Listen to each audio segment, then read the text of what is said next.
everyone, Achikah here, and it's Wednesday, so that means it's time for another DCUO base showcase here on the channel, and today I got another very special one lined up for you guys. Very special because it is the second place winner of Base of Day of the Dead Curator. Omnipotent Hera entered with their base called a Coven's Former Glory, and it is a prequel, actually, to a base-off base, War-Torn Coven. I will link that up above for you guys to go check out. You could either do it before or after the video, since this is a prequel, but it is a wonderful, idealistic, witchy, fantasy-based mage academy that has autumnal vibes to it, and it's just so well done. I cannot wait to get into all the Easter eggs, and it's so full of whimsy as well as some frightening things with a bit of tension and macabre things under the surface. So why don't we jump into that? Without further ado, why don't we check out Omnipotent Hera's A Coven's Former Glory. Oh, but before we get there, I know that Hera asked that I wear some ceremonial witchy robes, which I have decked myself out in. So let's go jump in. Aw, yeah. And if you guys did not check out the stream, there were so many witches within the base too. That was so much fun for the live stream. So many great costumes and just a lot of fun interactions. So I would highly recommend. There it is, Coven's Former Glory. Going to check that out too if you guys want some fun interactions and stuff.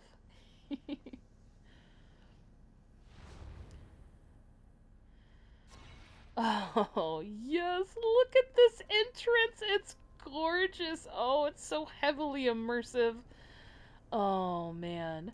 So we start off in this forest area, a nice resting place for the druid witch academy, or section. Coven, I guess. I guess druids would be a coven, like, kind of coven magic. We have a few birds around. Look at the ravens in the trees. Oh, it's just so great. Have the cabins here with the rainbow. And what's really cool about this base, I couldn't factor this into the judging because it just didn't seem fair, because I have to judge it based off what it is as a base by itself. But if you guys have seen War-Torn Coven, this whole base is almost a one-to-one recreation of the setting, but one is just completely, spoiler alert, if you haven't seen War-Torn Coven yet, completely demolished and full of death and decay and witch, a witching war that is being raged still within itself. But yeah, so this is like the town that usually has a bunch of dead trees with ravens everywhere, and a lot of like bones and dead bodies, but now it's like this beautiful, vernal, lively druid kind of aesthetic, and it's just so pretty. Oh man, so that's what also makes the space just so special. Just the idea of the interlinking like narrative is just very, very cool. Oh man. So we have a few like outlets here. As you can see, we have a hidden path back there, but here we also have an imp. According to Hera, we're not supposed to interact with him though. Apparently, he tries to lure travelers in with some temptations of riches, which we probably shouldn't partake in, especially given kind of the the warning signs around. I can't tell if these belong to the imp or they're actually keeping him at bay. And I love that the rainbow carries over to the pot of gold over here. That's just very cool. And then into this this kind of like tree stumpy thing. If we go over here, we will find the imp's house too, I believe. Look at this! Oh, so you can see the path that was there, that was blocked. Oh, the basket with the foraged mushrooms! Oh, I love it! In the swing. Oh, that's great. Alright, so why don't we enter the Mage Academy itself here. The gates are open for us because we have an invitation. Yes, so we have the little town square here before the entrance. Oh, look at this! As well as a garrison for a guard to stand watch. Make sure nobody enters that is not allowed in case they get past the gates and the sigils that, were on the door warding off individuals. Oh man, this is just really nice. And then we have the courtyard. Oh, it's so good. And again, this is like a 1-to-1 for the War-Torn Coven, pretty much. Like the Raven on the Switch too. It's kind of like like I said, it like in Sagebrush Coven said, ill-fated omens all about. So they're just kind of ravens who know what's up. They're feeling the vibes that are within the coven, the tension. Oh man, if only the sisters knew what was bound to happen to them all. Oh man, it's so great.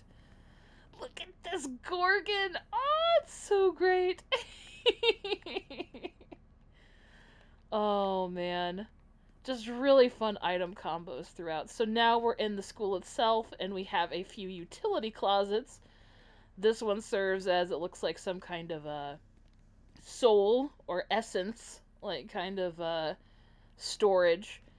And this one over here looks like it is potion and alchemy based. Look at this! Oh, some extra beakers, some extra urns. I love how everything is labeled. I mentioned this in the winter announcement video, but I just love how it's set up for like newer mages, right? Like it's set up for the mages to kind of like, don't use the wrong thing in your potion because it could have very detrimental effects. But just, I really love this item combo here. Lots of extra seed bags and dry ingredients, as well as candles and cauldrons and pots. I love the pots, like, sitting atop one another here. It's so cool. Look at that for the storage. Oh, it's so great. And here it looks like we have I don't know if this is a classroom setting or if this is actually like, I feel like this is the hazardous, a hazard room. So we have some of the more like scary or dangerous creatures afoot. So we have like a bunch of eldritch things. We have some, I don't know if that's actually supposed to be E-bomb or supposed to be like I think it's supposed to be a doppelganger because it's like, it's hatching from these eggs. So it's almost like a malevolent spirit kind of thing. I think that's super fun. Oh man, so great. And the books on the shelf is so good too. Oh. Also, you guys are gonna have to forgive me. I'm a little bit congested with the season changes here, so forgive me if I sound a little like coffee or congested. I do apologize. I'm not sick though. That's one good thing. Knock on wood. So we have this lovely little library here. Look at this. Oh, it's great. So warm and inviting. Just can sit down and read a bunch of books by the candlelight. Oh, I love it. And then we have an armory type area here. But if we go actually into this corridor, we see that somebody's been conducting a ritual. And it definitely doesn't seem like one that kind of meshes with the rest of the school. So this is kind of like a foreshadowing of what's to come, especially, like I said, if you've seen War-Torn Coven. So, very, very cool. Oh, man. Just like the little details, I love it. Oh, the staircase into nowhere is also great. Oh, so much fun. And here we have, it looks like the alchemy or potion brewing area, but also with a lot of delicacies. Oh, look at this! And I love the use of the dirt and shovel to act like there is a giant spoon in this cauldron. Is so cool. I did not see this until I went back into Judge, and I just love this item combo. Oh, it's so good. Look at that. And again, some fresh alchemy ingredients from the forest, as well as some already made hors d'oeuvres and such, and some very prominent potion things too. Oh, it's great. Okay, so let's now head upstairs, following the sconces, if you will. Oh, it's so neat.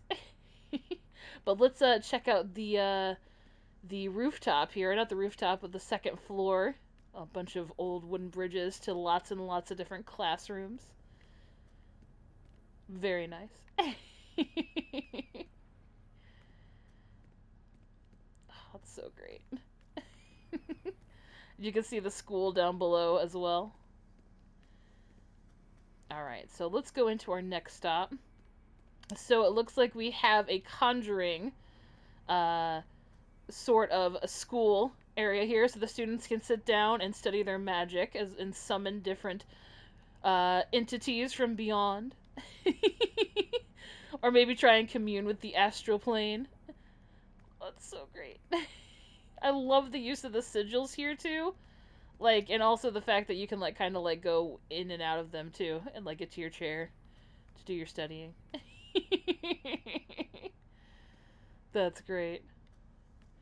And look at this! We have a potion making class with Hecate herself. Oh, look at this! All the students sitting around with their books. And we have this very wonderfully noxious potion afoot. It almost feels like a reanimation like ritual too, because if you see the bodies kind of coming out of this cocooned husk on the ceiling, almost like it's being birthed from this like gross, oozy, like like noxious substance.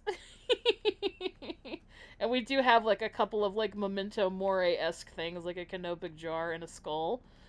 So I think that's pretty cool.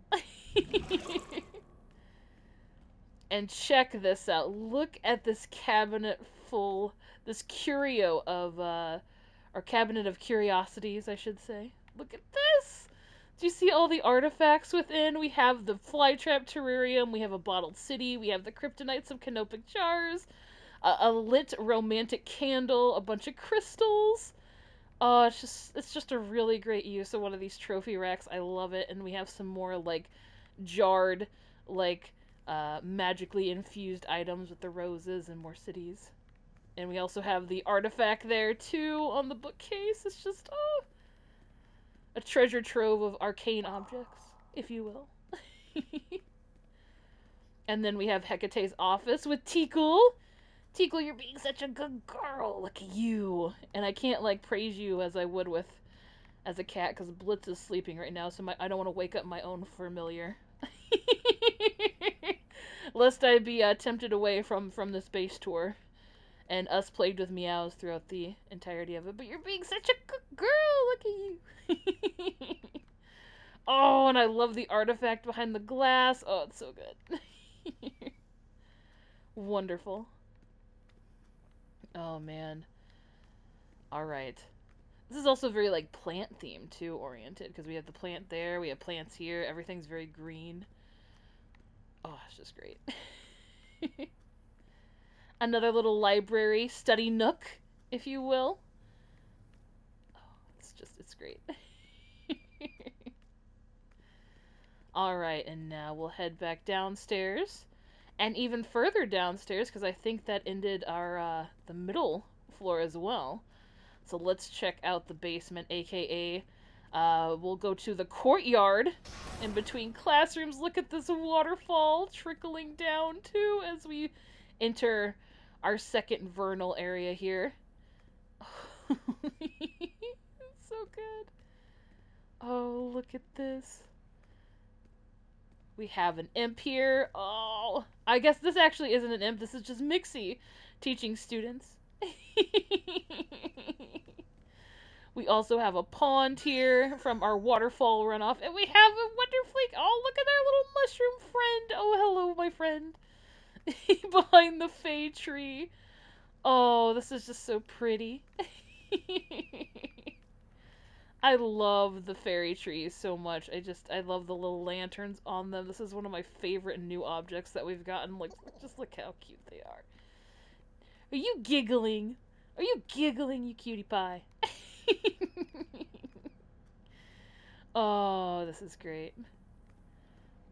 Alright, and I don't think there's anything back here. I think we're supposed to go through the door back into uh, the academy here. And we have a few other classrooms to check out, I do believe. But first, another gorgeous little sitting nook. Oh, it's so cozy. Look at that with the fire. Oh, that's so nice. And in here, we have another classroom. It looks like we have a necromancy kind of class going on here. Perpetua's teaching. With an Egyptian theme, it looks like, for this kind of necromancy. Oh, it's so great. Look at all the different, like, hieroglyphic things. All the bats around. Very nice. Carry on. Our next classroom. Oh! Well, hello, my wispy friend. We have a silent school coven classroom. Complete with Morgwar and a wisp. Look, and they're conjuring water sharks from the elements. Oh, it's so good. And also, if you've seen a War-Torn Coven, there is also, like, a silent school hidden around this area, too. Like a silent school altar that's protecting the school, which is very neat. Actually, if I recall correctly, I could be remembering wrong, but I think one of the water creatures is actually, like, corralling Perpetua. So maybe Perpetua, given that she's teaching the necromancy classroom, and there seems to be a very, necrotic altar upstairs, under the staircase. Maybe she's the one who kind of, like, started this waging war against the rest of the mages school. So, you know, I'm trying to connect the dots a little bit as I do. So you guys let me know what you think. If you've seen both faces. We also have this caged entity that is in this entombed kind of jail. Lots of rats scurrying out, running away from it, which is always a good sign that whatever's in there is probably very dangerous. And if you recall, too, in War-Torn Coven, I believe this area is actually open. So that means the creature had gotten out and is running rampant within the school. Somewhere. Just to add to all the further chaos. And I think this doorway doesn't lead anywhere, if I'm not mistaken. I mean, it is, like, you know, supposed to, like, act as another classroom, but I don't think I'm supposed to break that one. This one, however, I know I'm supposed to break because we have the head mistress area. Look at this! Oh, we have a bunch of ancient tomes here. We have the seat for the elder. I love, look at the crystal ball in the middle of the table. Oh, it's so good. Oh, it's great. Of course, we have a nexus to the multiverse through magical means with all these eyes of Gemini, keeping watch over any threats that might be afoot, one would think. This is kind of like an intergalactic magical security system, it feels like. Of course, the best potions are being kept in stock for, you know, in case of emergency, which will be quite soon from what I understand, because we have entered a time portal going back into the past to see the Coven in its former glory. Hence the name. But also, look at this magic mirror we have here. Mirror, mirror on the wall. Am I the fairest one of all? Oh, hold on. I'm trying to get it to interact. I know you're there. How rude. Oh, it's so great. Just, oh, what a wonderfully creative base. And the fact that also it was paired with another base and the floor plan is almost directly a one-to-one is just so cool. And there's, like, tying the story together. I love interconnected bases, and this one is definitely no different. Well, you know what? I think the time delusion that this time pool that we've been given. I think our time's about up, so I think I'm gonna have some fun with this magic mirror and this giant magical crystal ball here before I get warped back to our current time and our current reality. So, so with that, I think that is the end of our tour. So thank you again so much to Omnipotent Hera, and congratulations on your second place winning base. This is absolutely phenomenal. The item usage, the story that's being told, the 1-for-1 to another base is just mind-blowing, and I love the story overall, as well as all the interactions that was during the live stream. It was just a really fun base. Oh man. Really, really great. So again, thank you so much for entering Base Off, and thank you guys so much for watching. No new announcements. I'm not sure if the Base Off, I'm filming this a bit in advance, so I'm not sure if the Base Off will be up on Friday, the announcement, or next Friday, so just stay tuned for that. Just be looking on the channel. If you're subscribed, it should pop up in the notifications, so just be on the lookout for that. Other than that, tour, we have the third place winner that will be this weekend, and then tours will resume as normal. I do have a couple other events, hopefully. I think I mentioned it in the last video, planned. I'm not sure if they'll go to fruition or not, but just stay tuned for that, too. I might announce them on the channel, or I'm going to announce them in the Basecrafters Discord, so be on the lookout for that. Other than that, I think that's about it. So again, thank you so much to Omnipotent Hera for sharing this absolutely incredible base with us. Thank you guys for watching. I hope you have a great rest of your day, and I will catch you in the next one. Take care, everybody.